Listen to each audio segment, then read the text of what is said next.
everybody, and welcome back to this journey called life. Thank you for tuning in. Again, I'm Tori, and this is Charlie. yes. We have a great topic for you today. We're going to break it down from our perspective, give you our opinion on some certain things that we've experienced in our lives, and don't forget to leave comments. Let us know exactly what you think, and we'll reach out to you. So, today's topic is toxic relationships.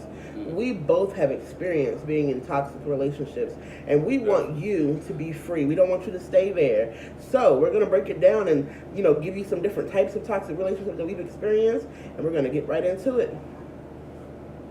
How y'all doing today, man? See, me, I experienced this so many times dealing with different relationships that I have been in. So I understand the different phases of the toxic relationships, different styles and types or whatever. So like I always tell you, it's the manipulator, you got the abuser, you got the cheater, you got the different styles of toxic relationships. And a lot of times we be so desperate for love that we'll deal with anything that come our way, and we don't see ourselves being able to find the right individual that will treat us right. So we keep on accepting things. It's that thing that everybody say, we got history. The person giving you diseases and all type of stuff. But we got history. So you taking. I remember this story that this young lady told me. She said her homegirl had this guy that she was messing with. Now he was messing with other girls, and he was giving her diseases. Not only that, he took her car and crashed it. But she said they got history, so I need to stay in this relationship. It ain't too much history to be doing that, man. Somebody putting your life at risk every time you messing with this individual. You can do better, and you can have better, and you deserve better. And we all got to believe that in ourselves. Depression is real in our community. And a lot of times we can't accept the fact that we are great. We just got to believe it ourselves. Being around toxic people and toxic relationship would just drain you of who you really are and how great you really are. And a lot of times you just got to detach from it and believe in yourself. That's why I keep saying coaching as a parent for kids that's growing up to becoming adults can help you be a very great and amazing person and be able to understand these tasks that's going to come at you. You know what I'm saying? So you got the manipulated person that speak that good game to you. Oh yeah, I'm going to do this and do that for you. And messing with somebody else and doing all the same routine just to try to get money from you or gain some type of financial wealth from you, and just running a scam, what you call it. It's a scam on you, manipulation on you. You see what I'm saying? Then you have the abusive, the person that just, oh, you cut my oohs and noodles wrong. Oh, you made my fish so wrong. Oh my God, I'm gonna beat you up. Like every little thing that person getting an attitude about or causing an argument. Any little, oh my God, you put the light on the Christmas tree the wrong way. Oh my God, like they just going crazy. I seen it so many times, man. I seen a guy that this girl, I guess she didn't put the water or something on his noodles or something, punched her in the face, or she cracked a joke. And he just got real mad, everybody laughing, and he just beat her up. And I'm like, God, Lee, like, people being abused as a child, and then they just had this build up anger. And any little thing that hurt their feelings a little bit, they start beating the mess out of any and everybody. I just don't believe it. That's toxic relationship. We got to start to get out of these situations and start loving ourselves and understanding we deserve better. Well, Charlie, what I've noticed is a lot of time the struggle is the tie that you have to the person. When you feel connected to a person, sometimes you're trapped in the toxic relationship, because when you think of toxic relationships and abuse, sometimes it comes from addiction. I know I was in a relationship where the person was an alcoholic, and outside of drinking, they were an amazing person, but as soon as they took that first drink, they would slowly begin to wind into being abusive, and it would be beyond our control. It would be things that would happen, like trying to crash the car when us in it, and there would be those moments after of apologizing and coming back. I'm so sorry, this will never happen again, until it happened again. And recognizing that you're in that cycle is very important. Recognizing that what you're in is a toxic relationship is very important. What happens when the toxic relationship is with a parent or with a sibling?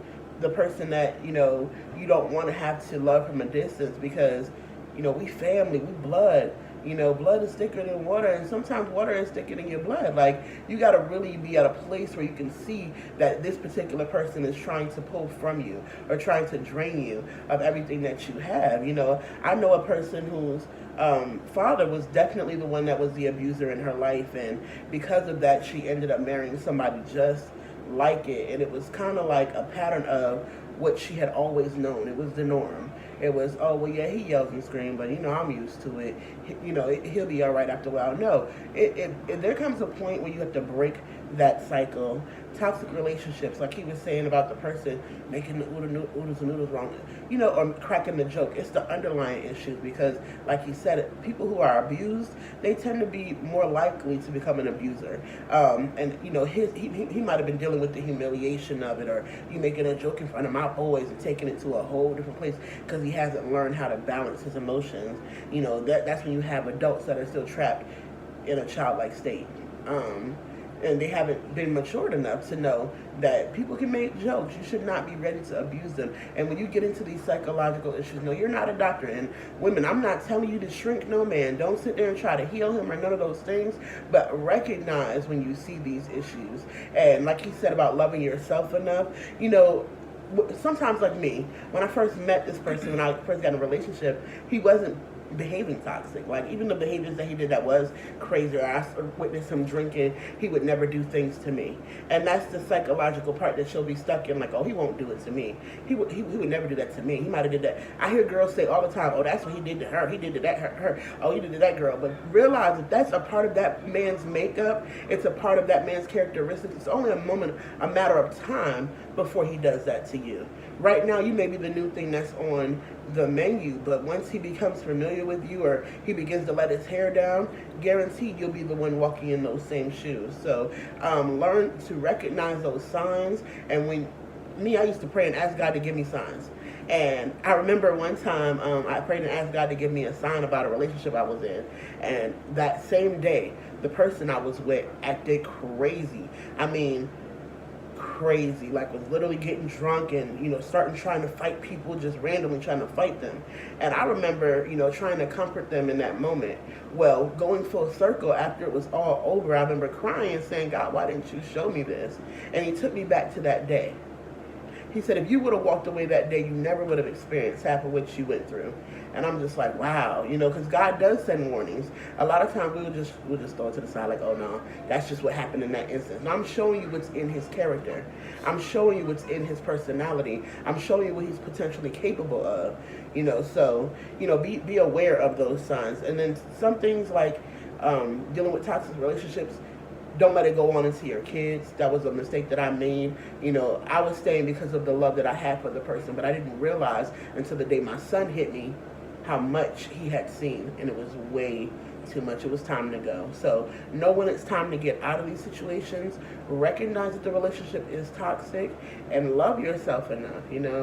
It's easier said than done. People say, oh, love yourself enough, but they're not with you when you're alone. You're right, because I know what it was like when I first got out, and it was hard for me, and I was crying, and I spent a lot of days hurting because I didn't think I would ever find anyone to love me, but I did.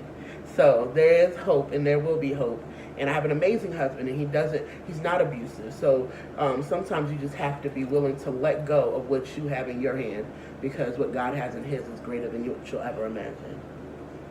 Put God first, man. Miracles and blessings will definitely come your way. He will get you through all your pain that you're going through. Toxic relationships are real, and it's reality. So we gotta understand the process of getting out of release from those things like that. Going to church and putting God first will help you with those situations. But like I say, man, we did a great breakdown and let y'all know how the things we went through and seen with our own eyes. And we just want y'all to get the help and the support that y'all need to get released from those situations. Yeah, domestic violence is not good, and we don't want it to be too late for you. So we pray that anyone who's experiencing domestic violence and sees this video, that you find the strength to run for your life. And it may be hard. We'll go into a video about domestic violence later, but once you realize you're in a toxic relationship, begin to do the necessary steps. We're going to break down in another video, some things that you can do when it's time to get out. But recognize that you're in a domestic violence situation, or not domestic violence, a toxic relationship, and find a way to love yourself. That's the first step to getting out. So don't forget to love God, love life, and love the journey. Thank you for tuning in. Like and subscribe. Leave us some comments. See y'all next time.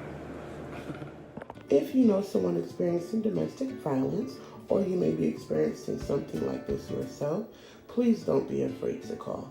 Here's the number. And thank you again for tuning in. Be blessed.